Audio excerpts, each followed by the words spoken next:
Bueno, le va a interesar. Ahí está. Si querés, esperamos 2 minutos y empezamos, Fer, ¿te parece? Y 10, arrancamos o empezamos ahora, como quieran. Está grabando, así que arrancamos si Bueno, quieren. dale. Arranquemos, Fer. Bueno, bienvenidos a todos y todas a un nuevo encuentro en el marco de este ciclo que dimos en llamar Gestión de Ciudades Inclusivas, organizado por la Usina Social, por Demos Santa Fe y Semupro Buenos Aires. Vamos por el encuentro número 24 en el marco de este ciclo, que como hemos dicho en otras oportunidades se inscribe dentro de actividades del Laboratorio de Ciudades en Construcción, un laboratorio que tiene como objetivo la participación, la reflexión, el estudio de los temas que hoy marcan la agenda de las ciudades y sus áreas metropolitanas, con los múltiples desafíos que enfrentan las ciudades en el siglo XXI, tratando de poner la mirada sobre la inclusión, sobre una perspectiva ambiental, con una visión ecologista, feminista, inclusiva. Como ustedes saben, la Usina Social es una organización sin fin de lucro creada por Miguel Lipchitz sobre fines de 2019, un espacio que se propone generar encuentro, participación ciudadana, proyectos innovadores y transformadores de la sociedad sin desconocer el análisis de la coyuntura y de los múltiples problemas que enfrentan nuestras ciudades y nuestra provincia. Y desde hace unos meses contamos con la presencia de Clara García en la institución para profundizar el legado y la tarea. Y bueno, acá estamos tratando de seguir debatiendo estos temas que son tan importantes. En este encuentro nos vamos a dedicar al tema del empleo, de las políticas de empleo. Venimos desarrollando una serie de encuentros desde el 21 de octubre que tienen que ver con el desarrollo productivo de las ciudades. El primer encuentro tuvo que ver con políticas de desarrollo productivo, es decir, aquellas políticas que tienen que ver con la localización industrial, con el fortalecimiento de los sectores productivos dentro de las ciudades. Después tuvimos un encuentro destinado al tema del financiamiento, del desarrollo, viendo el rol de las agencias de desarrollo, las mutuales, la banca pública en este proceso. Y el jueves pasado tuvimos la oportunidad de analizar, de empezar a ver los problemas de empleabilidad de la sociedad. Estuvimos analizando el caso de las empresas sociales de inclusión y las cooperativas como mecanismos para generar empleo decente y para también tener en cuenta los problemas de empleo de algunos grupos específicos de la sociedad, jóvenes vulnerables, población en riesgo, etc. Y hoy, bueno, tenemos dos destacados panelistas que van a analizar la problemática del empleo en las ciudades y regiones. Y la verdad que hay que decir que la pandemia también focalizó mucho o puso mucho el foco sobre la cuestión del empleo, si la pandemia aceleraba o profundizaba algunas tendencias y discusiones que venían dándose respecto del rol de las nuevas tecnologías en el empleo, pero también Latinoamérica y la Argentina no es una excepción a ello, tiene elevados problemas de informalidad laboral, precariedad laboral, y eso hace que el debate sobre las políticas de empleo y el rol que pueden tener los gobiernos locales para fortalecer las capacidades de la población sea un elemento crucial de la discusión sobre el desarrollo productivo. Así que, sin más preludio, y agradeciendo hoy a los panelistas y a quienes nos acompañan en la audiencia, bueno, le doy la palabra, le voy a dar la palabra en primer lugar a Laura Di Capua. Voy a contar un poquito algo de sus múltiples, de sus muchos antecedentes. Laura, bueno, además de colega y amiga en la Universidad Nacional de Rosario, es licenciada en Economía, magíster en Evaluación de Proyectos de la Universidad del SEMA, es docente e investigadora del Instituto de Investigaciones Económicas de la Facultad de Ciencias Económicas y Estadísticas de la UNR, y además es consultora externa del Banco Interamericano de Desarrollo y del Banco Mundial, brindando apoyo en temas de evaluación de cuestiones sociales, aspectos distributivos y laborales en toda Latinoamérica. Así que bueno, Laura, muchas gracias por estar Bueno, acá. bueno, muchas gracias. Muchas gracias por la presentación. Bueno, me alegro, bueno, en primer lugar, gracias por la invitación para compartir acá con ustedes en este ciclo. Un poco, bueno, como Fernanda estuvo resumiendo, la idea es, con Guillermo es armar un panel compartido. Yo lo que voy a priorizar un poco en mi presentación, que de paso voy compartiendo, es repasar un poco, ¿no?, como el contexto más macro, vamos a decir, de cómo, digamos, cómo incidió la pandemia de COVID, bueno, en general, en todas las economías, qué particularidades, qué impactos tuvo en los mercados de trabajo, retocar esto un poco con, bueno, con qué tendencias ya se venían presentando en los mercados laborales, y ver un poco, bueno, qué desafíos en general presenta esto, digamos, de cara a las habilidades y las competencias con las cuales deberíamos como trabajadores estar preparándonos para este contexto del futuro del trabajo, que bueno, más que futuro ya es bastante presente. Y por ahí, digamos, daría algunos lineamientos, me parece, de por dónde deberíamos ir pensando, ¿no?, los grandes lineamientos que por ahí a nivel de la agenda pública podríamos deberíamos estar barajando y evaluando, para que después, por supuesto, Guillermo lo haga una bajada un poco más concreta a las políticas de empleo bueno, que se están implementando y distintas posibilidades. Así que bueno, sin más, yo no sé si se ve la presentación, díganme, porque yo veo mi pantalla nomás.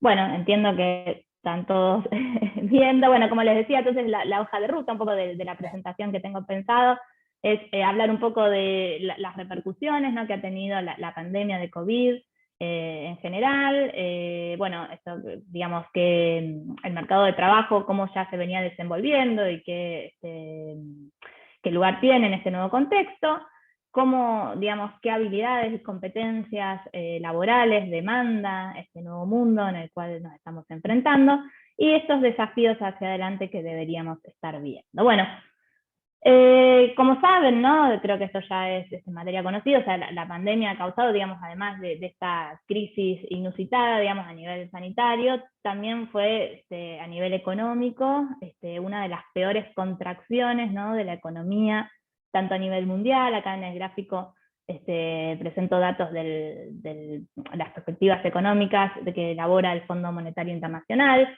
Fíjense que para el año 2020, en general, la economía en el mundo se contrajo cerca de un 3%. Ya se espera que 2021 y 2022 haya cierta reversión de esos valores negativos. De todos modos, fíjense que si analizamos, ¿no?, el impacto económico que ha tenido la crisis provocada por el COVID a nivel de las distintas áreas o regiones, justamente América Latina ha sido una de las regiones más incidida, ¿no?, con un comportamiento, digamos, negativo en cuanto a sus variables económicas, más elevado en relación al resto de las regiones. Y bueno, y acá, digamos, si abrimos un poquito, hacemos un zoom en todos los países, ¿no?, o en un grupo, algunos de los países que componen la región, el área de América Latina y el Caribe. Fíjense que si bien a comienzos del año 2020, cuando todavía, digamos, estábamos sin noticias de que nos esperaba este futuro negro que nos trajo la pandemia, fíjense que en general todas las economías proyectaban tasas de crecimiento. En el caso de nuestro país, si bien era muy moderada, era un crecimiento positivo. Y, digamos, en verde, ¿no? Tenemos finalmente lo observado, cómo evolucionó la economía en los diferentes países. Fíjense que, bueno, todos los países que están acá, digamos, tomados de la región, por supuesto, han tenido comportamientos negativos. Ahora Argentina, en este grupo de países, ¿no? Está dentro del grupo que más sufrió las repercusiones económicas de la crisis provocadas por el coronavirus, ¿sí? Y creo que acá, bueno, vale la pena revisar un poco, ¿no? A nivel puntual de nuestro país, o sea, 2020, ¿no? Con una caída de la actividad económica cercana al 10%, que es muy grande, ¿no? O sea, estos son valores similares incluso a los del año 2001. De todas formas, fíjense que ya veníamos, ¿no? De hacía 2 años previos, 2018, 2019, con una contracción de la economía, y que si bien incluso, digamos, estamos esperando que este año haya un rebote de la actividad económica, ¿sí? Y también en el año 2022, fíjense que ni siquiera, ¿sí? Estos crecimientos de la economía nos van a permitir ubicarnos en niveles de producción o nivel de actividad similares a los que existían previo a la pandemia. Con lo cual, bueno, digamos, el panorama es bastante desalentador en ese aspecto, y creo que, bueno, para, digamos, reforzar un poco eso, que es una realidad muy triste, que nos, a todos nos impacta, digamos, esto se ve reflejado, por supuesto, en los indicadores sociales, ¿no? O sea, estos se han deteriorado en forma muy marcada como producto, digamos, de la llegada de la pandemia. Fíjense que para América Latina, si bien obviamente las tasas de pobreza ya eran elevadas en el año 2019, previo a la pandemia, y también incluso lo que se llama pobreza extrema o indigencia, ¿sí? Que estaba cerca del 11% en 2019 y los niveles de pobreza en el 30%. Fíjense que ya sea teniendo en cuenta, digamos, cómo incidieron las ayudas, ¿no? De los gobiernos en general, los subsidios, de todos los programas que se han lanzado para morigerar un poco los efectos de la crisis, de todas formas los indicadores de pobreza han subido. Si no lo tuviésemos en cuenta, incluso, digamos, esa incidencia sería mucho peor. Esto, digamos, es la misma medición, pero teniendo en cuenta en millones de personas, ¿no? Que, bueno, es una realidad de la cual, por supuesto, nuestro país no es excepción. Incluso si miramos la serie, ¿no? Desde los indicadores, la tasa de pobreza y de indigencia a nivel de personas, que es por ahí el número que más se mide. Fíjense que el último dato del primer semestre de 2021, ¿sí?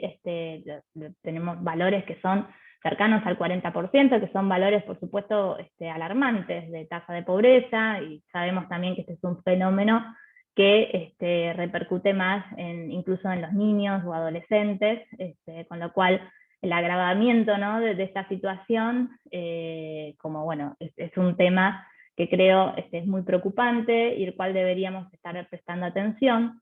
Y incluso también vamos a ver algo también en cuestiones de desigualdad, ¿no? Porque no solamente creo que se han deteriorado los indicadores de pobreza, sino que en términos de distribución, digamos, los impactos que ha tenido la crisis provocada por la pandemia han sido bastante desiguales en ese aspecto, con repercusiones desiguales, ¿no? Fíjense, bueno, también, digamos, los efectos sobre el deterioro de los indicadores sociales un poco está vinculado a lo que aconteció directamente en los mercados de trabajo. Si vemos a nivel de la región, por supuesto, digamos, a partir del segundo trimestre de 2020 se observó un alza, digamos, de las tasas de desempleo y contracciones muy importantes, tanto de lo que es la tasa de empleo u ocupación, como de lo que llamamos la tasa de participación, que tiene que ver con la cantidad de personas que deciden volcarse al mercado de trabajo. Un fenómeno que se ha observado en la región y particularmente también en nuestro país, es una fuerte contracción de la tasa de actividad, que, digamos, lo que de algún modo refleja es que muchas personas que antes formaban parte del mercado de la fuerza de trabajo, por esta cuestión de incertidumbre, de malas perspectivas y de un contexto súper negativo en lo que hace al mercado de trabajo, directamente han pasado a la inactividad, ¿sí? O sea, como que han emigrado del mercado de trabajo, y eso se refleja por una contracción entonces de lo que son las tasas de participación. Ahora, una cuestión importante a destacar es que, digamos, si ven a nivel agregado los grandes indicadores del mercado de trabajo, todos han sufrido unas, digamos, caídas, ¿no? o deterioros en general.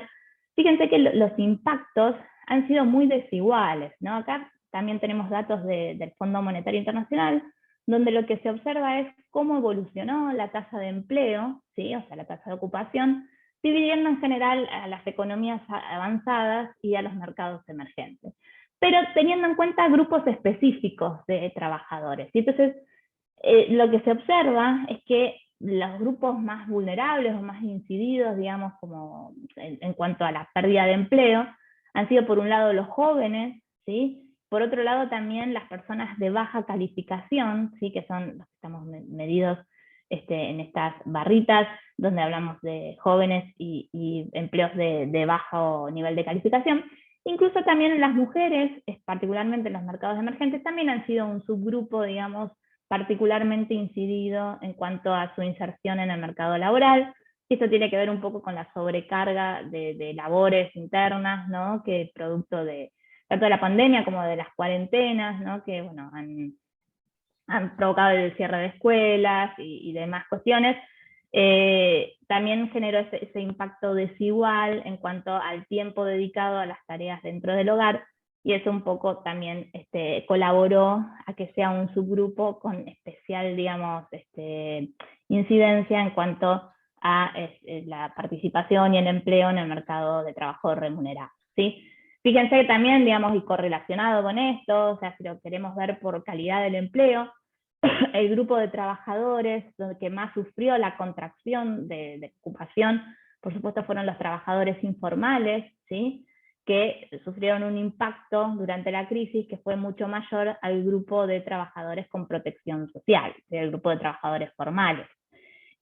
¿Cómo se traduce esto en caídas del nivel de ingreso de la ocupación principal? Fíjense que si medimos la variación de los ingresos laborales entre 2019 y 2020, teniendo en cuenta el quintil de la distribución, ¿no?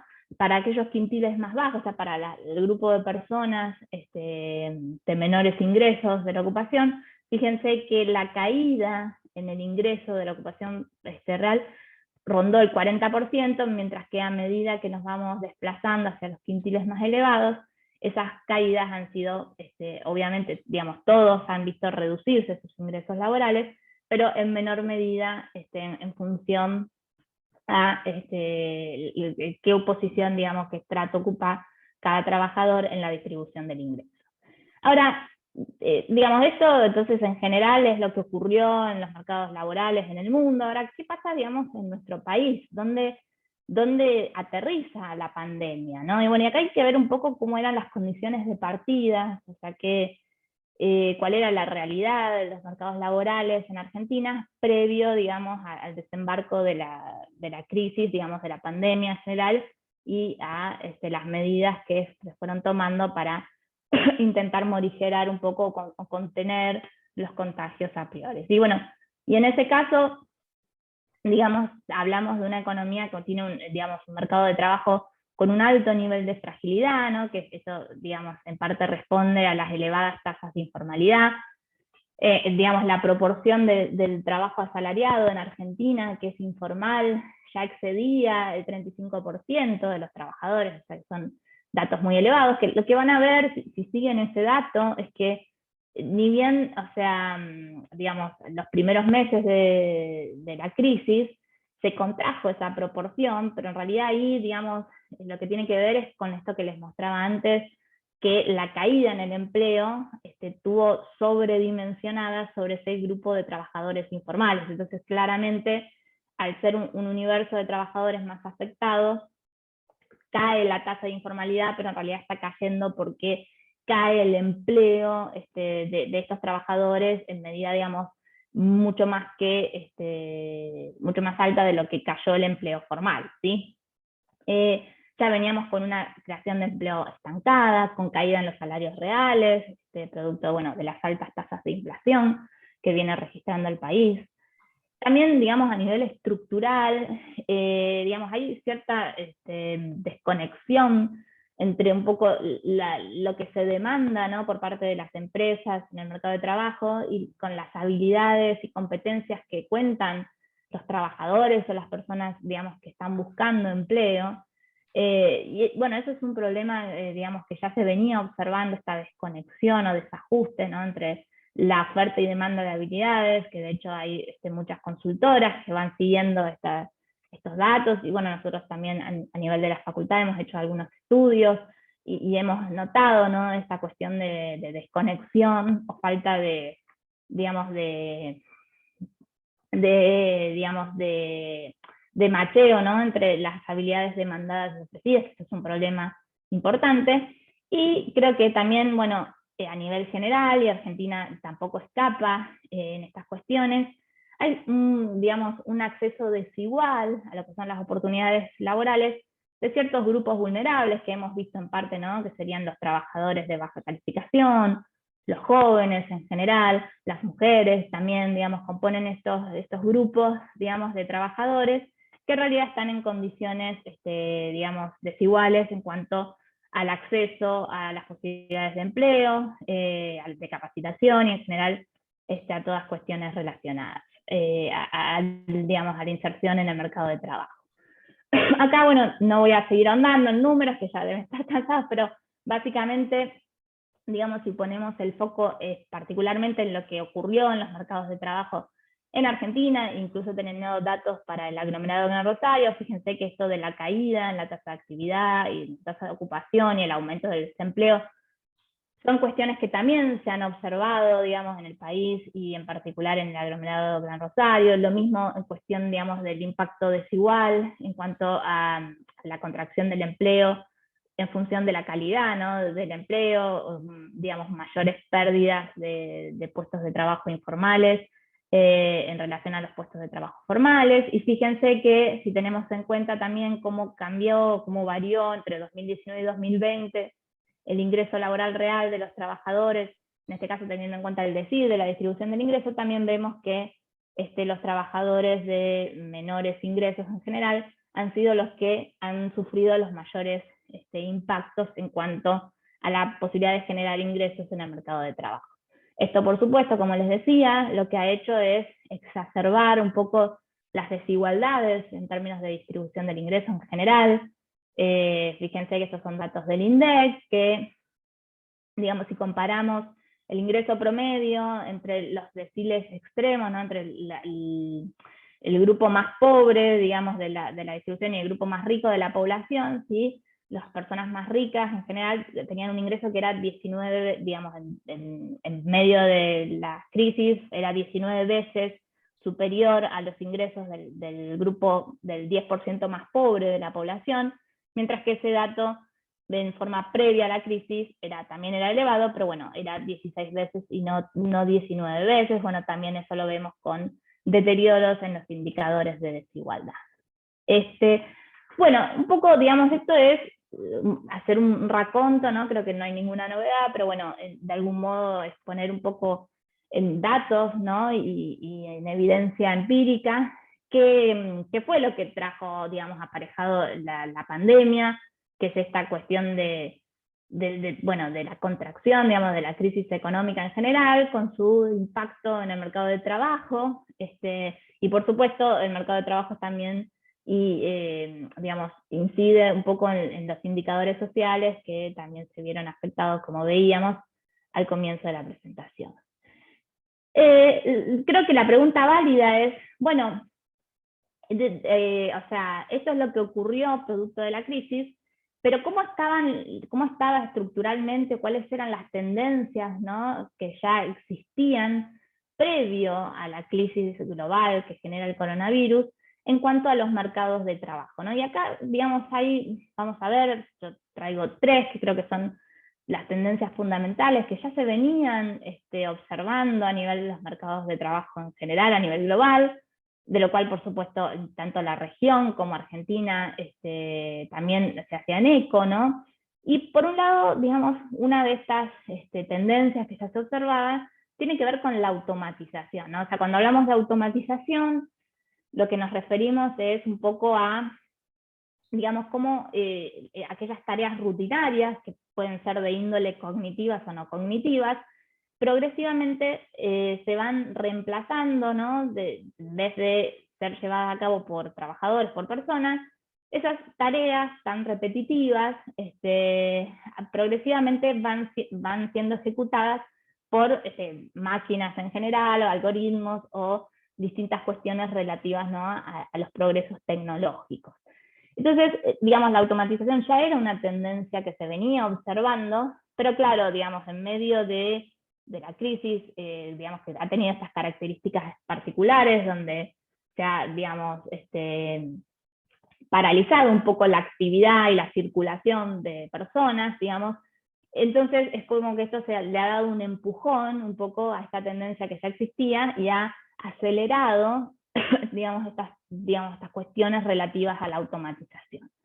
Ahora, tanto la automatización como las otras tendencias que vamos a estar charlando, digamos, tienen ciertas incidencias también desigual sobre los trabajadores. O sea, ¿quiénes son, digamos, el grupo de trabajadores que potencialmente pueden estar más afectados por el reemplazo de tareas repetitivas o rutinarias?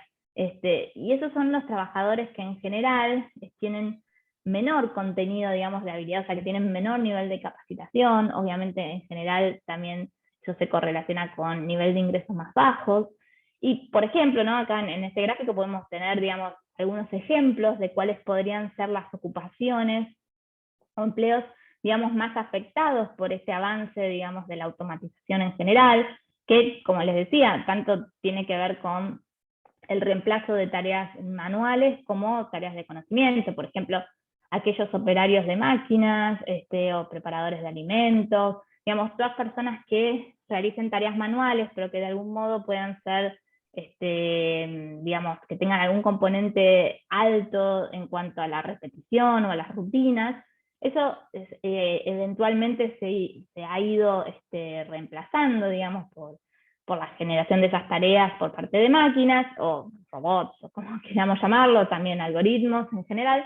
Y, digamos, esto también se observa en tareas, ¿no? en ocupaciones que tengan que ver con cuestiones rutinarias, pero también a nivel cognitivo, ¿no? Como lo que puede hacer algún cajero, algún secretario, recepcionista, digamos, como que toda aquella tarea que tenga un alto componente de rutinas preestablecidas son más,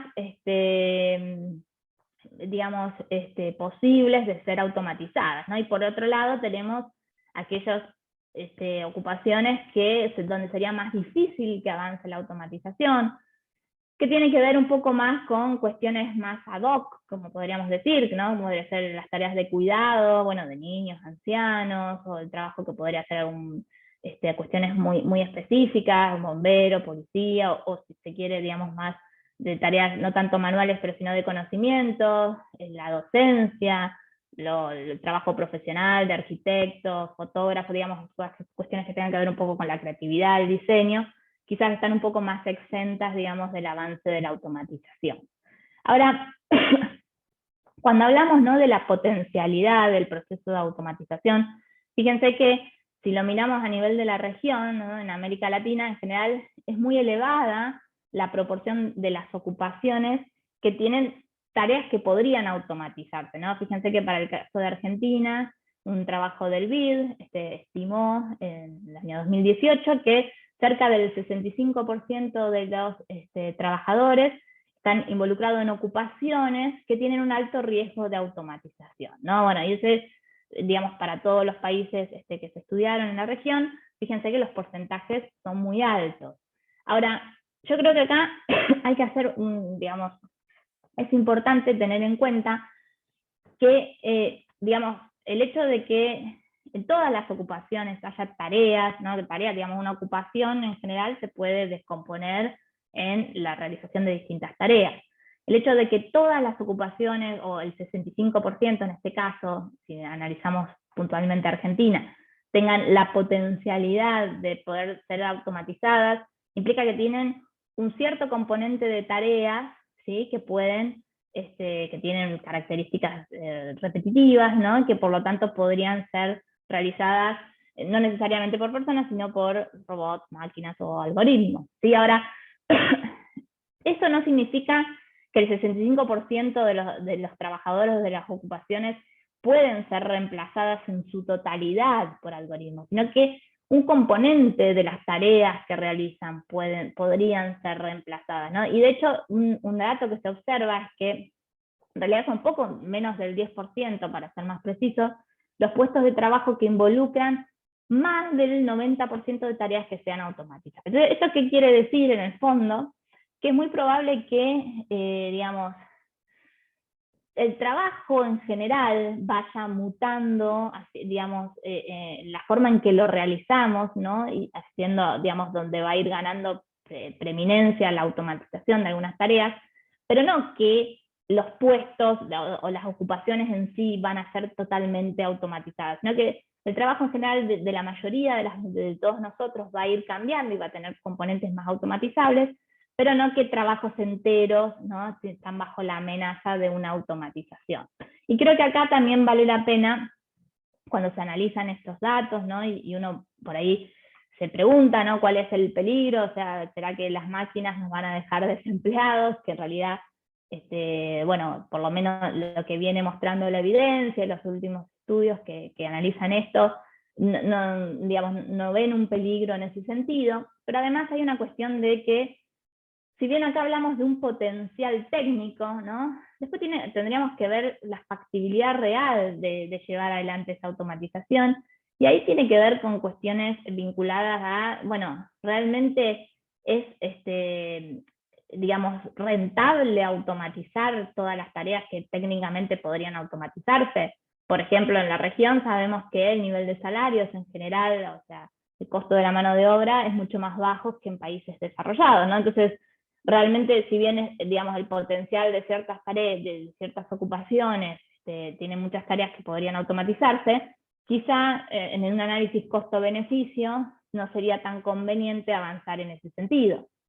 También, ¿no?, hay que tener en cuenta la velocidad de adopción de esas tecnologías, la factibilidad regulatoria y cultural de esos cambios, ¿no? No siempre, digamos, están dadas las condiciones para, digamos, establecer los cambios regulatorios necesarios para dar lugar a esa automatización de tareas. Y muchas veces no, o sea, también analizar un poco, bueno, o sea, quizá es más conveniente avanzar en la automatización cuando hay escasez de talento, de recursos humanos que puedan llegar a realizar esas tareas que podrían ser realizadas por, bueno, por máquinas o robots o algoritmos. ¿Sí? Ahora, digamos, otra tendencia, que creo que esto, bueno, nadie está... Sí. Tengo 5 más o menos, en 5 más o menos vos podés redondear. Listo. Paso rápidamente. Bueno, otra de las tendencias que les decía que podría, que ya venía suscitándote antes de la pandemia, tiene que ver con el teletrabajo. Fíjense que, digamos, ya ha avanzado mucho, ¿no? Bueno, en el momento más puro de la pandemia, el 37% de los trabajadores en Argentina estaba ocupado desde la casa. Hoy por hoy ese número ha bajado, pero sigue siendo mucho más alto de lo que era previo a la pandemia. Obviamente acá también hay un tema de desigualdad, ¿no? O sea, quienes han tenido más posibilidades de teletrabajar, por supuesto los trabajadores con ingreso más alto, y también cuestiones vinculadas propias, digamos, de los sectores, pero bueno, acá atención, ¿no?, porque esto podría ser un elemento que acentúe el tema de la desigualdad, el tema del desarrollo de plataformas digitales, que también ya venía previo a la pandemia, y con la llegada de la pandemia se intensificó, ¿sí? Ahora también acá hay temas de desigualdad porque, digamos, son distintos los trabajos y posibilidades del empleo, digamos, independiente a través de estas plataformas. Por un lado tenemos el caso de los trabajadores expertos o profesionales, y por otro lado, digamos, un grupo de trabajadores que se vuelcan a este tipo de trabajos pero que en realidad tienen un menor nivel de capacitación y están más restringidos a tareas manuales o que, digamos, tareas bajo demanda, ¿no? Como podría ser Uber, Pedido Ya y ese tipo de trabajadores. Bueno, no quiero ahondar en esto porque ya tenemos poco tiempo, pero bueno, en realidad en la región lo que se observa es que el trabajo en plataformas en realidad se dio más para el conjunto de trabajadores de más baja calificación, donde esto podría ser una alternativa, digamos, a, digamos, el escaso desarrollo de los sistemas de protección social, y como sería de facto, podría estar actuando como un seguro de desempleo alternativo. O incluso, digamos, como una oportunidad laboral para ciertos grupos más vulnerables que tienen dificultades para insertarse en el mercado de trabajo, como pueden ser los migrantes, las mujeres o los jóvenes. Rápidamente, ¿qué habilidades y competencias entonces se demanda en este nuevo contexto? Bueno, y acá lo que ha cobrado mucha relevancia son, por un lado, digamos, dentro del conjunto de habilidades cognitivas, las habilidades digitales y las habilidades, podríamos decir, avanzadas, que tienen que ver con la capacidad de resolver problemas, el pensamiento crítico, y fundamentalmente también ha cobrado mucho peso todo lo que está relacionado a las habilidades socioemocionales, ¿no? La motivación, la autoestima, la empatía. Y fíjense que este conjunto de habilidades, ¿sí?, que es la que se están demandando en este contexto, en realidad tienen las características de ser transversales a las distintas ocupaciones y transferibles entre sectores, ¿no? Entonces creo que el acento debería estar puesto en este tipo de habilidades, y que, digamos, muchas de ellas todavía nosotros, las personas, digamos, somos mucho más hábiles que las máquinas, ¿no?, para llevarla a cabo, ¿no? Por ejemplo, cuestiones que tienen que ver con la creatividad, todas las capacidades relacionadas a cuestiones emocionales y sociales, cuestiones finas, ¿no?, de movilidad, de coordinación con agentes múltiples.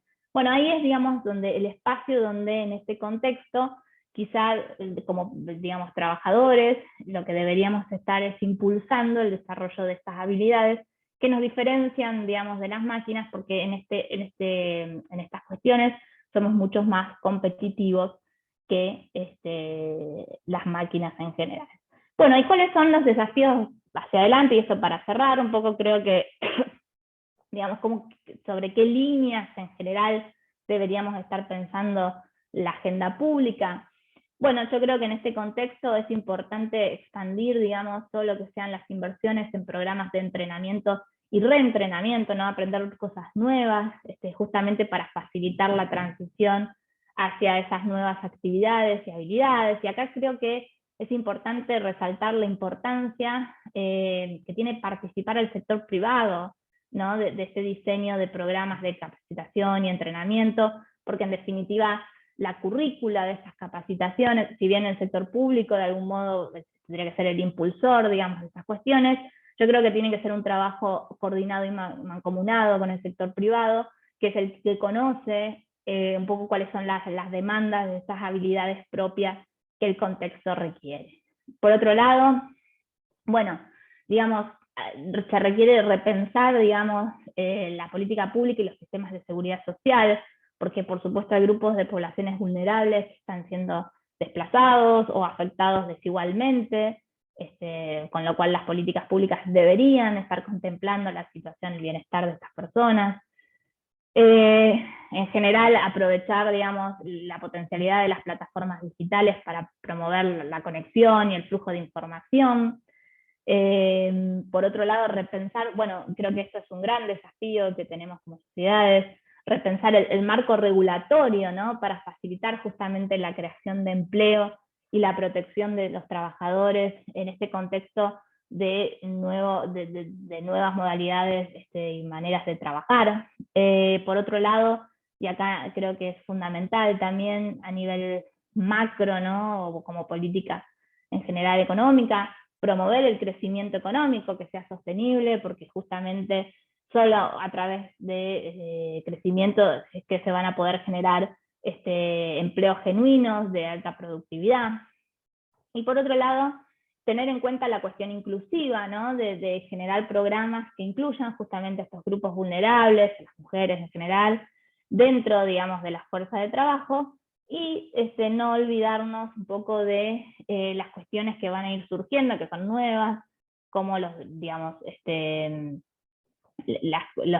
digamos, definir un poco estándares éticos sobre el desarrollo, el uso de la tecnología, y fundamentalmente también tener en cuenta, ¿no?, el cuidado del medio ambiente en este nuevo contexto que nos rodea.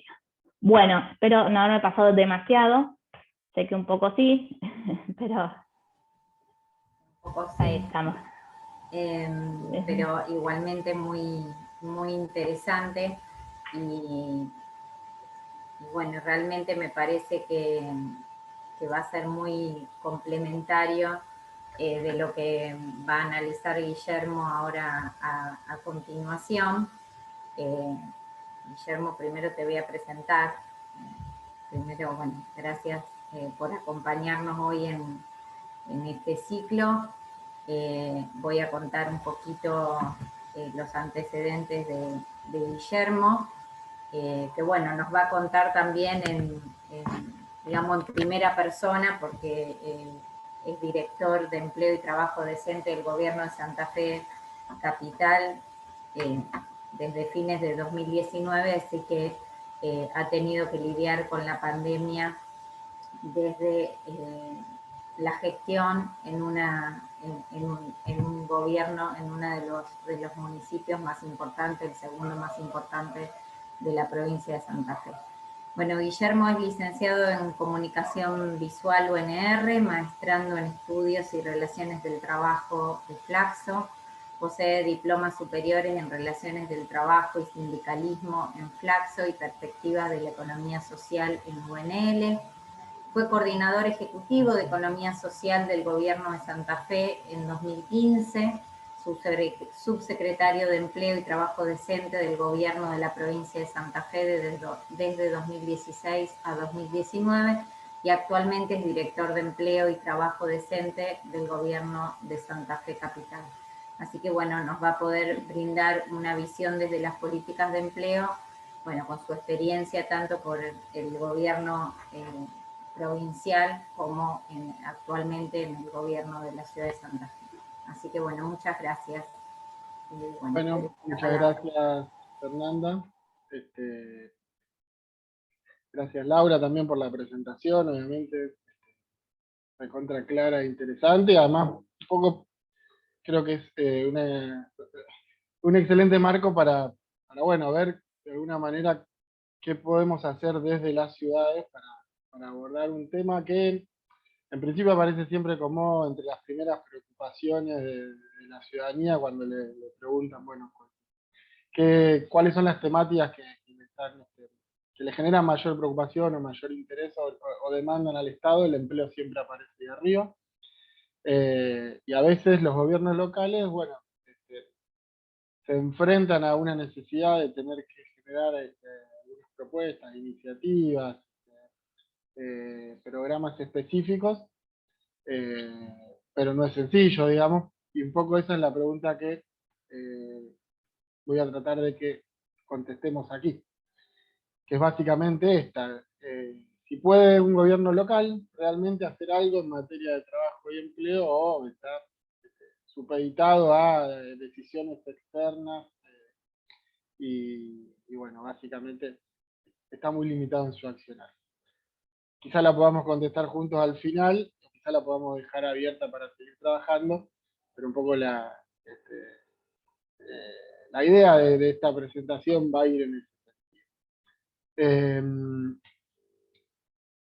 A ver, lo importante creo es, si llevamos adelante alguna gestión, ya sea en el marco de una comuna, en el marco de una ciudad, mismo en el marco de un Estado subnacional o de un gobierno subnacional, es poder entender cuál es nuestro campo de acción y nuestras posibilidades reales de incidencia en lo que hagamos.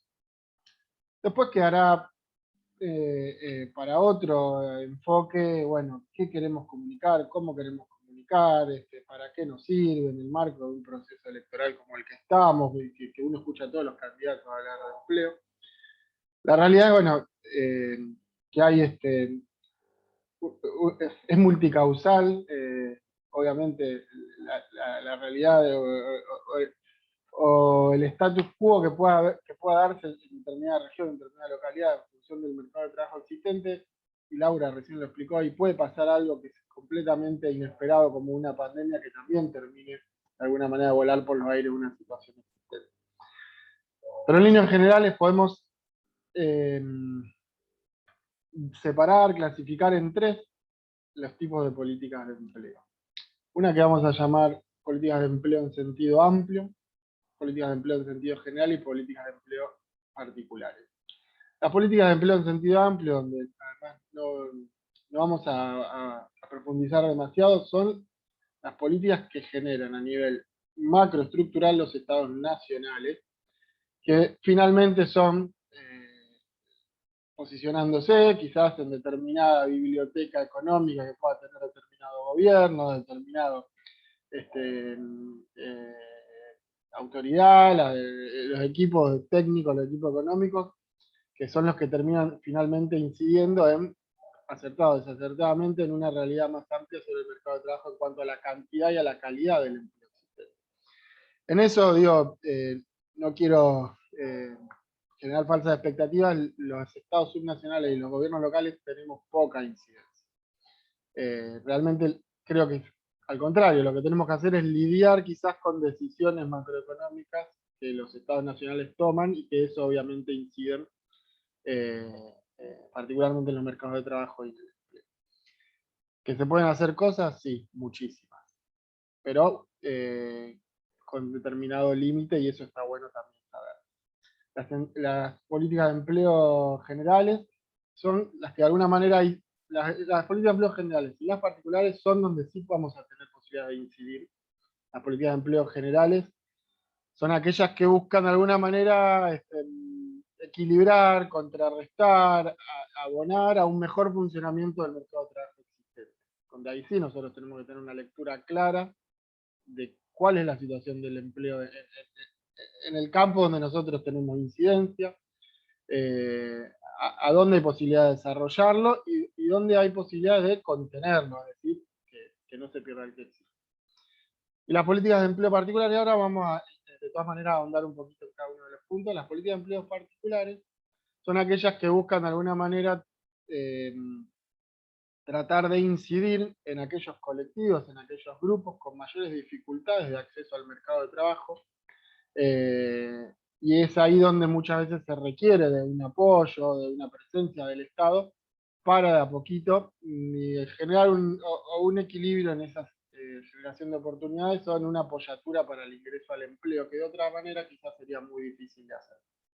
Insisto en lo siguiente, ni con las políticas generales, ni con las políticas particulares vamos a poder modificar las estadísticas, algunas de las cuales fue mencionando Laura anteriormente, o modificar fuertemente, pero sí podemos marcar una senda y sí tenemos obviamente posibilidades de incidir, sobre todo cuando hay una continuidad de políticas públicas vinculadas al empleo que se sostienen en el tiempo, y en eso sí, una ciudad tiene muchísimo para hacer, como proyectarse, sobre todo hacia el futuro, fortalecer determinado perfil propio que permita desarrollar, bueno, algunos sectores particulares, algunas lo trabajan vinculado al turismo, otras desarrollando polos industriales, otras más generando áreas de servicio, así como están aquellas que son de índole más específicamente administrativo. Por eso sí, pero insisto, estos son desarrollos vinculados a políticas de generación de empleo a mediano y largo plazo. Bueno, vamos a hacer rápido para también no, tratar de ser lo más conciso posible. ¿Quiénes pueden participar en políticas de empleo? Bueno, obviamente los gobiernos de los estados, los países, los estados subnacionales, las provincias, los gobiernos locales, municipios y comunas, principalmente sus áreas de desarrollo social, trabajo y educación, no en ese orden de prioridad, pero en muchas otras más también. Así como también hay un montón de organismos de la sociedad civil preocupados por la problemática del empleo. Menciono uno que en general es conocido, puede ser por ejemplo SILSA, que es una institución vinculada a la inclusión laboral de personas con discapacidad, y obviamente agencias internacionales, particularmente la OIT, que es la Agencia de las Naciones Unidas particularmente vinculada a la cuestión del empleo, pero en general todas trabajan también la cuestión del trabajo, porque como sabemos el trabajo es el gran ordenador hasta el momento de las sociedades, y bueno, obviamente es transversal a cualquier tipo de temática. Pasemos rápidamente a, y lo voy a hacer muy rápido porque además me da un poco de vergüenza delante de economistas profundizar en este tema, pero bueno, volvemos a puntualizar algunas políticas de empleo, lo que llamamos en sentido amplio. Por ejemplo, cuando un Estado decide tener determinado tipo de cambio y los efectos que esa moneda, si es una moneda que facilita la exportación, que permite que la impide y que permite el mayor desarrollo de un mercado interno, la importancia que pueda tener para una estrategia productiva nacional el propio mercado interno. Hay estados que deciden, bueno, fortalecer quizás la producción de bienes primarios, otros que en determinado momento dicen, bueno, vamos a trabajar en tener un estado con la menor carga posible en sí mismo y, bueno, promovemos los servicios. Bueno, las distintas etapas de nuestro país, que además claramente es bastante sencillo diferenciarlos. Tenemos aquellos que apostaron por la industrialización, aquellos que apostaron por el comercio exterior de productos primarios, aquellos que apuestan por el desarrollo de los servicios. Bueno, realmente venimos pendulando bastante. Las políticas de ingreso, en las que ahora vamos a profundizar un poquito más también, es cómo se genera la incorporación del dinero a las personas y qué rol cumple el Estado con eso. Y la participación del Estado, obviamente, en la actividad económica, estados que son más liberales, estados que inciden mucho más en determinadas restricciones. Todo eso, obviamente, repercute en el empleo. Uno entiende que en principio todos los hacen con buenas intenciones, o porque consideran que determinada política puede llevar a fortalecer particularmente la generación de empleo. Los resultados han sido disímiles y particularmente en Argentina vienen siendo muy malos, obviamente ya hace mucho tiempo, particularmente hace más de 10 años que la generación del empleo en el sector privado está completamente estancada.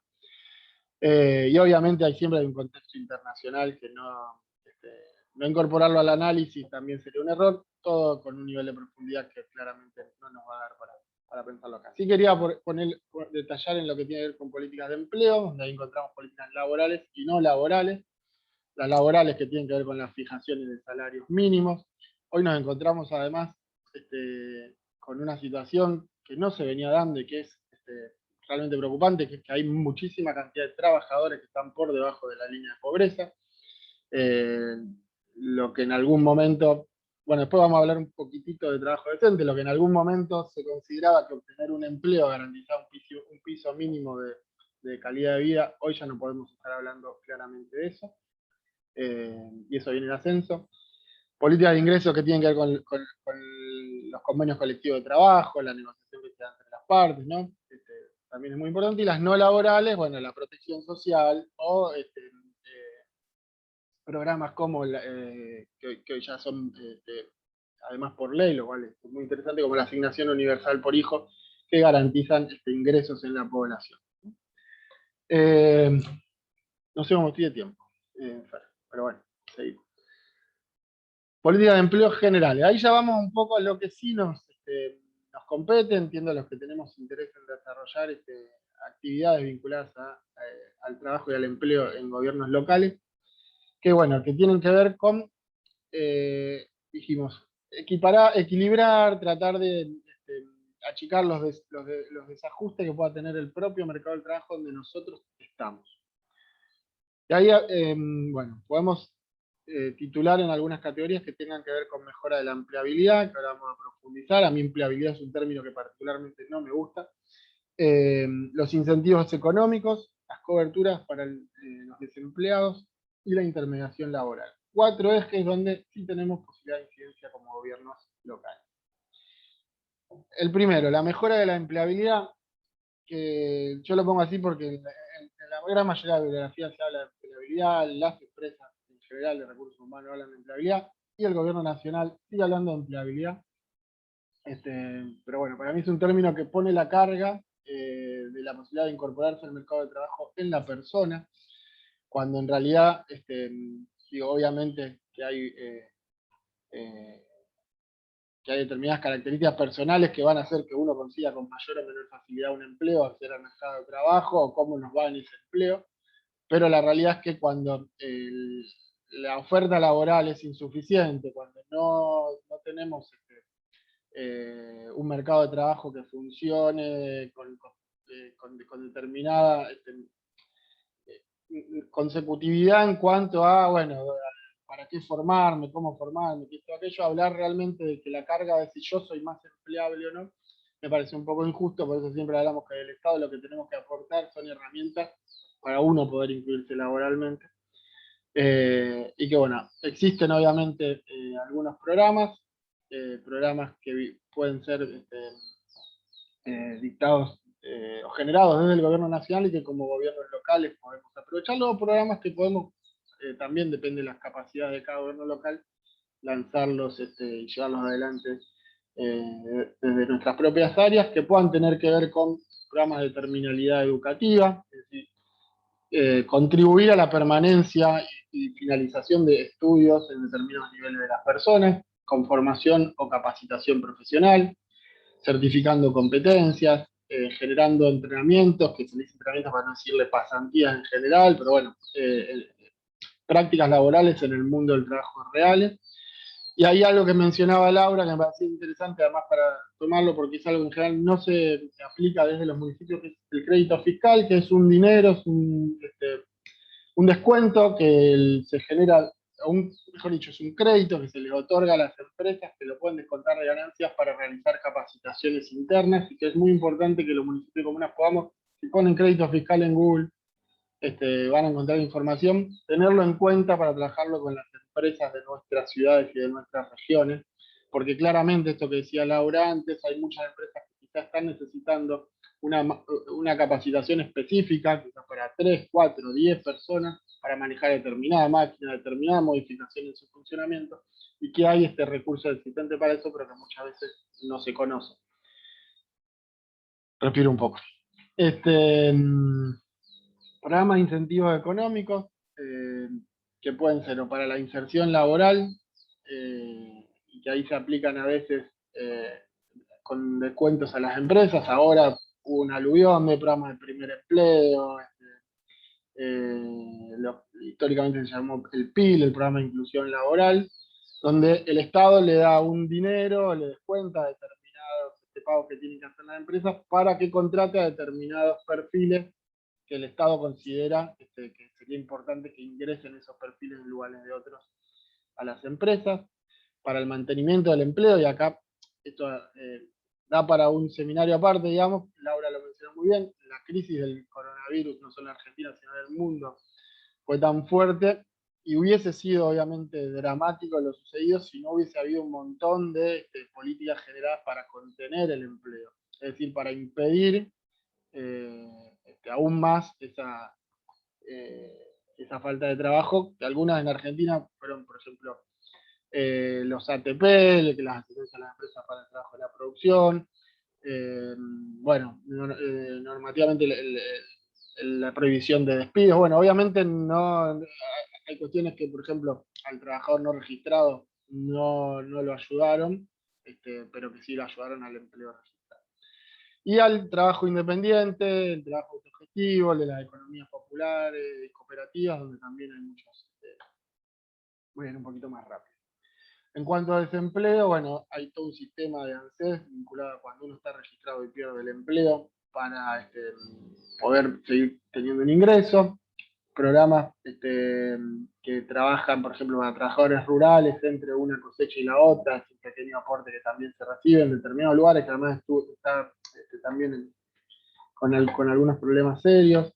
El IFE durante la pandemia, ¿no? Aquello que el Estado consideraba que no tenían ingresos, que no podían trabajar, un aporte específico. Y el último, que es el de intermediación laboral, y con el que seguramente muchos tienen la posibilidad de llevar adelante en sus localidades, que tiene que ver con tener una oficina de empleo en cada localidad, que de alguna manera pueda servir de nexo, de puente público entre el mercado de trabajo, entre las empresas de cada lugar, entre las posibilidades de empleo reales, con aquellos que lo están buscando. Y en eso las oficinas de empleo cumplen un valor clave, sobre todo si se puede trabajar bien, en cuanto a conocer, bueno, de cómo está compuesto el entramado productivo, dónde está la posibilidad de generar empleo, dónde falta capacitación, y es una herramienta que está al alcance de todos. Otro ejemplo más pueden ser las ferias de empleo, que algunas llegan directamente a veces del gobierno nacional, pero que se pueden generar localmente. Y las particulares, que dijimos que eran estas políticas pensadas para de alguna manera acompañar a aquellos que tienen mayores dificultades para el acceso al trabajo o que requieren de una política específica. En los últimos años sobre todo se focalizó en el ingreso al mercado de trabajo de aquellos que aún no lo habían hecho, el famoso no tengo currículum, y se trabaja fuertemente con jóvenes de 18 a 24 años. Ahora cambió, pero se arrancó trabajando con jóvenes de 18 a 24 años que no tenían secundario completo, que se consideraba que eran quienes mayores dificultades tenían de ingresar a un empleo en relación de dependencia. Otros sectores que pueden recibir, digamos, políticas focalizadas, aquellos trabajadores del campo que trabajan por temporadas, las trabajadoras de casas particulares que han tenido además normativas en los últimos años muy interesantes, y es el sector con mayor nivel de no registración de todos los sectores económicos. La inspección del trabajo, que es una política que no tiene que ver con una apoyatura a un sector particular, sino justamente es la posibilidad de estar incorporando al trabajo registrado a aquellos que no lo estén haciendo de esa manera, lo cual mejora no solamente las cuestiones salariales, sino las vinculadas a la protección social. El apoyo a un sector económico específico, como pueden ser las pequeñas empresas. Por ejemplo, en el programa de inclusión laboral, las pequeñas empresas reciben en beneficios mayores que las grandes empresas. Está en funcionamiento existe. Y algunos colectivos vulnerables, por ejemplo, citando las personas con discapacidad, personas de la población trans, que es un sector que históricamente estuvo casi vedado el acceso al mercado de trabajo. Hace muy poquito se sancionó una ley que para mí es muy, muy positiva, que es la ley de inclusión laboral trans, mal llamada de cupo trans, que obviamente lo que busca es resarcir, generar puentes a aquellos que realmente por motus o independientemente les es muy dificultoso acceder al mercado de trabajo. Ya para ir cerrando, porque son estamos en tiempo. ¿Qué otras cosas se pueden hacer de los municipios? Además de todos estos programas, que además no tengo ningún problema que a quien les interese nos conectemos y sigamos profundizándolo, se puede trabajar no solamente en la incorporación al mercado de trabajo, sino en las condiciones de trabajo en las que esos trabajos se llevan adelante. Trabajo decente, y en Argentina, en español mejor dicho, decente es una traducción no tan buena del inglés, porque decente tiene una carga quizás más vinculada a la moral, que en el inglés, decent work, habla exclusivamente de una cuestión de que es un buen trabajo, un trabajo de calidad, y acá a veces se habla de trabajo decente, trabajo digno. Lo importante es que cuando se traza una línea donde decimos, che, ¿qué es trabajo decente? ¿Qué significa que es un trabajo decente? ¿No? Yo siempre resalto, y en primer lugar, que hablamos de un trabajo que sea en el marco de una registración, o sea, que no sea un trabajo dentro de la economía informal. Muchas veces después, sobre todo en Argentina, podemos discutir cómo se da esa registración. Lo ideal es que sería siempre una registración en relación de dependencia, y con horario completo, porque después lo que empiezan a aparecer son todos los vericuetos legales por los cuales se generan fraudes laborales, anotar a medio turno trabajadores de turno completo, hacerle facturar como monotributista cuando está en relación de dependencia, un montón de cuestiones que no vienen al caso, pero que sí es importante también saber que existen. el trabajo decente es un trabajo donde además existe igualdad de trato y oportunidades cuando uno está dentro de una empresa, que gana un salario acorde para poder tener los ingresos necesarios, las necesidades básicas cubiertas, en ambientes sanos, bueno. Son una serie de condiciones y de características a partir de las cuales se intenta trabajar para poner un estándar internacional, un punto de partida a partir de los cuales podemos empezar a mejorar las condiciones en los que esos trabajos se llevan adelante. Yo siempre cuento que Carlos Rodríguez, el primer ministro de Trabajo que tuvo la provincia de Santa Fe, decía: nosotros tenemos que hacer políticas públicas para que los trabajadores vayan silbando y cantando al trabajo y no a enfermarse. Lo cual, él era médico, obviamente, no era abogado, porque los abogados en general son bastante menos poéticos, pero que tiene que ver justamente con eso. Uno, en el lugar donde pasa mucho más tiempo a veces que con la familia, donde pasa gran parte de su vida, no tiene que ser un lugar donde podamos sufrir enfermedades, podamos tener hechos de violencia, no trabajemos en las mejores condiciones, etc. Y de los gobiernos locales hay muchas cuestiones para hacer, que yo puse un punto y a partir de ese todo el resto. Primero, el diálogo social. Me dio el gusto de poner una foto que para mí es muy linda, que es cuando trabajamos del gobierno de la provincia, la incorporación del derecho al trabajo decente en la nueva reforma constitucional de Santa Fe, que lamentablemente no se pudo llevar adelante. Ahí están sentados el ministro de Trabajo y al lado quien era en su momento la autoridad de la OIT en Argentina, Pedro Hurtado de Oliveira.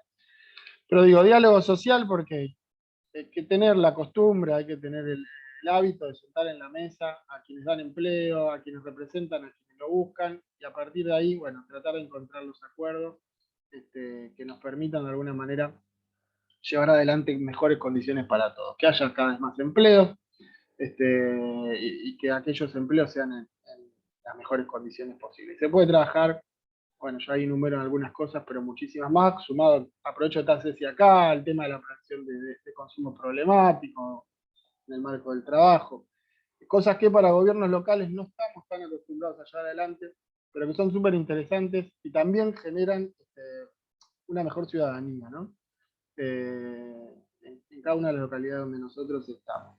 En la ciudad de Santa Fe, por ejemplo, trabajamos un protocolo de violencia laboral para trabajadores municipales que permitió que muchísimas situaciones de empleos de planta permanente, significa empleos que van a estar toda su vida, quizás conviviendo con personas mediante las cuales están recibiendo algún tipo de hostigamiento, puedan ser abordadas, no había dónde hacer esas cosas. Digo, son cosas que son posibles de hacer en los municipios. No dejemos de pensarla, no dejemos de pensar el empleo también en las condiciones en las que se lleva adelante. Y ya terminando, algunas de estas cuestiones que yo digo, bueno, son para laburar, lo dejo acá y sin enumerarlo para que quiera después, bueno, haga captura de pantalla, pero que se pueden trabajar fuertemente como tendencia desde la formación y que tienen que ver además con necesidades que si no surgen van a ir surgiendo. No voy a profundizar porque además Laura habló de la mayoría de estas cosas y por ahí entendemos que pasan por, o se engloban algunas de estas características del futuro del trabajo que tanto se menciona muchas veces el futuro del trabajo. Y sí, para terminar quería dejar los dilemas por ahí. Para mí, si se llevan esto es suficiente, al menos de lo que yo quiero transmitir. Son dos grandes dilemas con los cuales se enfrentan las áreas que quieren trabajar el tema del empleo a nivel gubernamental. La primera, no confundirnos, particularmente cuando tenemos un área de empleo, una oficina, un sector vinculado al trabajo, etcétera, etcétera. No somos, no tenemos que tener la capacidad de generar una carrera universitaria, un estudio terciario, ni siquiera reemplazar el sistema educativo formal primario o secundario. Todo eso ya existe. Nosotros tenemos que tener la inteligencia de llenar los baches que el sistema de educación formal no brinda y generar herramientas que además, digo, a veces la satura el sistema de educación formal, ¿no? Porque yo siempre cuento el mismo ejemplo. Nosotros acá en Santa Fe tenemos un centro de formación profesional, una escuela, que todos los años arranca el curso de mimbrería y de encuadernación, digamos. Que bueno, que obviamente en algún momento quizás había una necesidad de 20 o 30 personas que hagan encuadernación. Hoy no tiene ningún sentido que todos los años se egresen en la ciudad de Santa Fe 30 personas que hagan encuadernación o mimbrería. Y ahí es donde las áreas de empleo de trabajo tienen que estar muy atentas. Che, necesito formar 3 carniceros y no 4, porque ese cuarto no va a conseguir trabajo en mi localidad porque el frigorífico necesita 3. Entonces, formar para la inserción laboral, para darle una herramienta a la persona para que consiga un trabajo. La carrera, la profesión, todo eso, existen ya otras herramientas que no tienen que ver con políticas de empleo específicas. Porque a veces, digo, tendemos o a achicar, decir, mira, hacemos cursitos, y no, digamos, porque para desarrollar otro tipo de contenidos existen otro tipo de estamentos. Lo nuestro es tener la inteligencia de encontrar la necesidad que el Estado intervenga para darle las herramientas a una persona para acceder a un empleo. Y la segunda, hay siempre una línea muy fina, lamentablemente es una tarea que yo veo que en los últimos años se está perdiendo, que tiene que ver con qué personas están en condiciones de incorporarse a programas laborales y qué personas están en condiciones, o no están en condiciones de hacerlo, y tienen que ser lamentablemente sostenidas por los programas sociales in eterno. Decir esto puede ser quizás poco feliz, pero realmente algunas de las cosas que hablaba Laura, que tenía que ver con ese desajuste que había entre la oferta y la demanda, tienen que ver con que venimos muchas veces en Argentina puntualmente de 3 o 4 generaciones de familias que no han tenido nunca un trabajo formal dentro de la familia, que han vivido de changa, de trabajo esporádico, de autoempleo.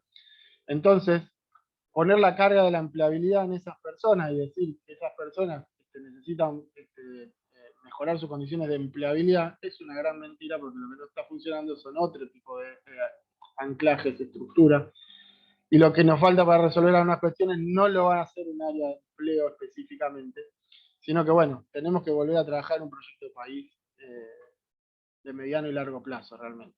Todo lo demás son eslogans de campaña, clichés que realmente no es para este marco. Entonces, nosotros tenemos que tener también la capacidad de poder discernir y darle la opción a las personas que pueden incorporarse al mercado de trabajo, que realmente accedan, se sumen a los programas de trabajo y hagan el caminito, de alguna manera, que arranca quizás con los programas, con las capacitaciones más básicas de introducción al trabajo, respetar un horario, desarrollar un currículum vitae, comportarse como hay que comportarse en el marco del trabajo, que no es lo mismo como uno se comporta con amigos, para después sí poder hacer un entrenamiento, para después sí poder ingresar a un programa de inclusión laboral y para que después sí pueda tener las mejores condiciones de trabajo posible y todo eso pueda derramar a futuro en su nueva generación.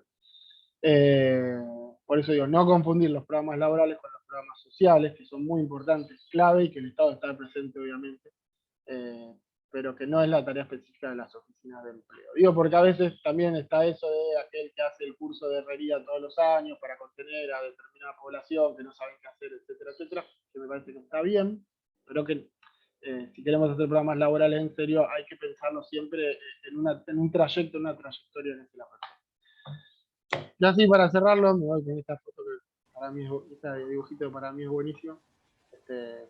Y nada más. Muchas gracias a la usina y gracias a Fer, Ceci, Sabrina y todos los que están aquí.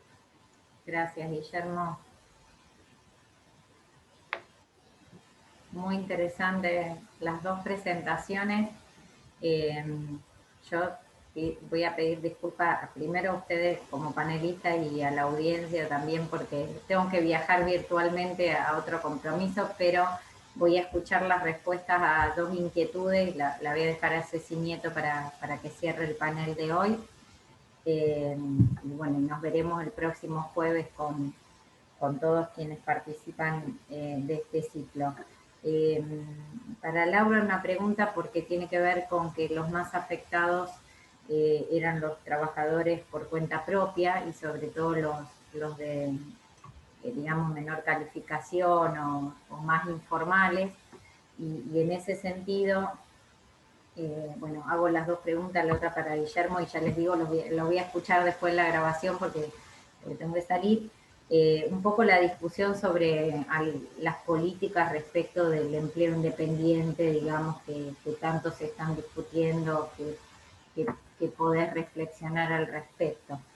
Y a Guillermo, en relación a la crisis de la pandemia, bueno, más preguntarte una cuestión vinculada a la gestión o a, bueno, ahí a tu función en la ciudad de Santa Fe, si notaste algún cambio en algún tipo de demanda respecto de la población en relación a la búsqueda de empleo que no hubieras visto previo a la pandemia.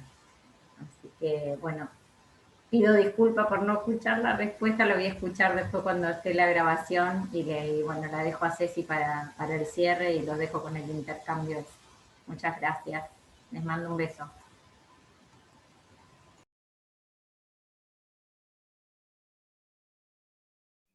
Bueno, no sé quién quiere arrancar con la respuesta, si Laura, Guillermo.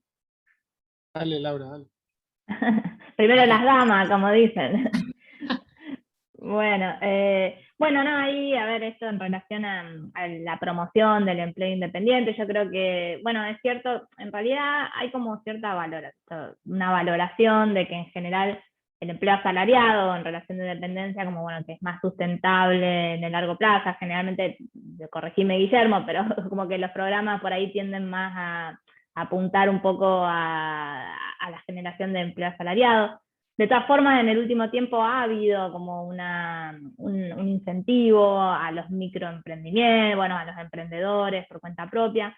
Creo que ahí, digamos, la clave es un poco, generalmente, digamos, las personas que, bueno, esto, hacer un poco un buen, digamos, un buen asesoramiento de entrada, ¿no? Porque estas personas generalmente, o sea, que quizá vengan con alguna idea de negocio, o sea, vienen con algunas falencias o algunas, digamos, algunas dificultades en otros aspectos que por ahí necesitan colaboración y, digamos, una contención más integral para poder llevar a cabo un emprendimiento que sea sustentable en el largo plazo. Entonces, en general, para que estos programas sean exitosos, digamos, y por sobre todas las cosas sustentables, ¿no? Que esta persona pueda generar una fuente de ingreso a largo plazo, generalmente, digamos, como que tiene que haber digamos, una contención y un asesoramiento en muchos aspectos que tienen que ver mucho más allá de una idea de negocio, ¿no? De, bueno, cómo organizar una empresa, la finanza, la administración, qué otro, o sea, como que tienen que estar contenidos quizás en un marco más amplio, y creo que por ahí pasa un poco la cuestión del éxito, ¿no? De eso, y también vincularlos, ¿no? A la demanda, o sea, porque por ahí, si no, si se deja solo un emprendedor, o sea, las dificultades son muchísimas, o sea, desde digamos, las capacidades que se deben desarrollar, que por ahí todas las incubadoras y demás están un poco en ese sentido tratando de apoyar, pero también y fundamentalmente en matchar o buscarle la demanda a ese emprendimiento, que creo que es, o sea, una cosa muy importante, digamos, para la sostenibilidad en el mediano y largo plazo de cualquier microemprendedor o cualquier microempresa que esté generando, que esté, digamos, naciendo, ¿no? De algún modo. Bien. Bueno, en función de la pandemia, lo que de alguna manera, y Laura también lo mencionó, hubo un desequilibrio muy grande entre aquellos que, bueno, llegaron a la pandemia los encontró en una situación de trabajo registrado y oficios de alta calificación, con aquellos que, bueno, todo lo contrario. De hecho, los índices de desempleo treparon, bueno, vertiginosamente,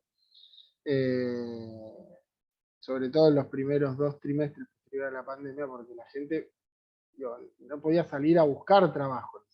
Entonces, bueno, esa famosa pregunta de si buscó trabajo en la última semana, y no, si no hay colectivo, no hay taxi, no puedo salir a la calle. Pero, por eso también son un poco, son meses para siempre tomarlo con pinzas, porque no significa que después que esas personas que no trabajaban en ese momento después sí encontraron trabajo, porque en ese momento estábamos toda en una situación de bastante incertidumbre. Lo que sí, obviamente, que es muy preocupante. Sí, claramente, y en función de un antes y un después, se incorporó a la necesidad de formación o de trayecto en búsqueda de un trabajo, la cuestión de alfabetización digital. Así como en alguna época era muy difícil ir a pedir trabajo a una empresa sin primaria finalizada, después pues sin secundaria finalizada, ahora parece que también necesitamos, parece no, tío, es clave poder tener acceso a determinadas condiciones mínimas de utilización de la tecnología, porque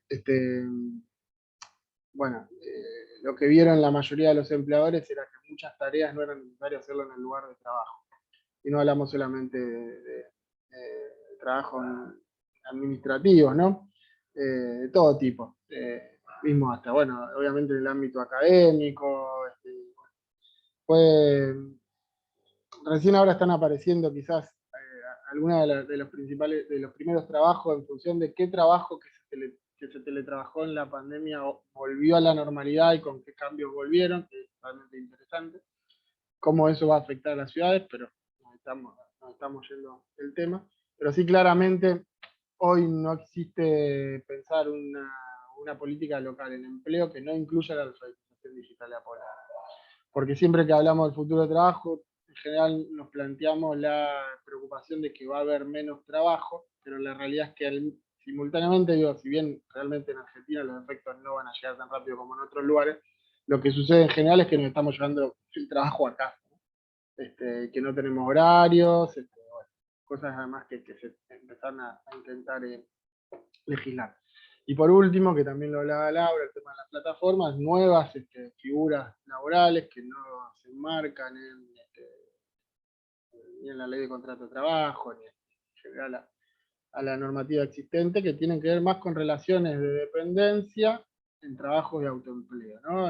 Bueno, yo trabajo para pedido ya, solamente para pedido ya, lo hago de tal hora a tal hora, tales días, aquí para ellos, pero no soy empleado de pedido ya. Porque cuando quiero no trabajo, porque la empresa no me... Bueno, son algunos desafíos que todavía además nadie puede decir nosotros lo resolvimos de buena manera, pero que están al caer y que en algún momento van a tener que abordarse.